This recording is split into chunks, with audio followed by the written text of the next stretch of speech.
Hello hello नमस्ते सम्पूर्णमा। आज म चाहिँ स्कुलबाट डाइरेक्ट गोठमा जाँदैछु किनभने बिहान घाँस दिएकोदेखि चाहिँ गोरुलाई चाहिँ घाँस दिएको छैन नि त।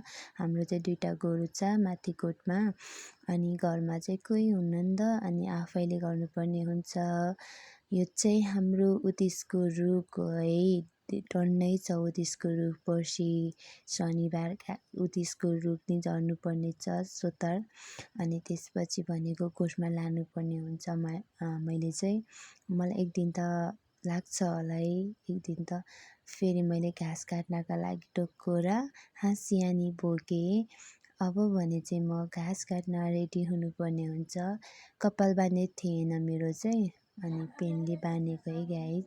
फाइनली घाँस नि पुगेँ मैले भन्दै खुसी हुँदैछु।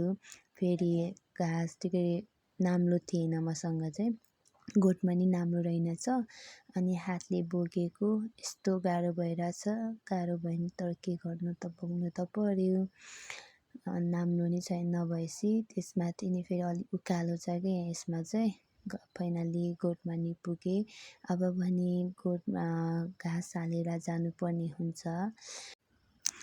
घाँस नि दिएँ मैले, पराल बोक्दै म चाहिँ तल जाँदैछु है। बाख्राको लागि घाँस बाँध्नु पर्ने छ, थोरै छ, अनि त्यसको लागि चाहिँ म थोरै पराल बोक्दै म चाहिँ जाँदैछु अलिक छिटो छिटो।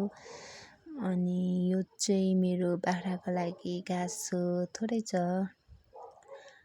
धेरै त बोक्न सक्दैन। फेरि म त त्यति धेरै बोक्नेमा परेन नि त। फाइनली घर नि पुगेँ म। हाम्रो बाख्रा बिचरा कति धेरै भोक लाग्यो होला।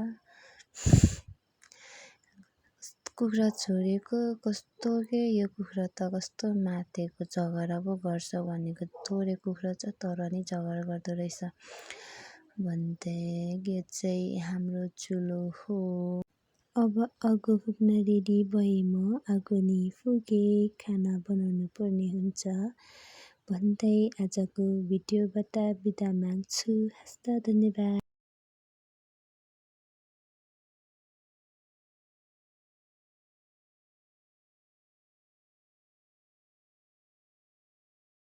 आगो बल्न रेडी भएँ म। आगो नि बालेँ फाइनली। अब भने खाना बनाउनु पर्ने हुन्छ। त्यस भन्दै म छुट्टिन चाहन्छु। हस्त धन्यवाद एन्ड गुड नाइट सम्पूर्णमा।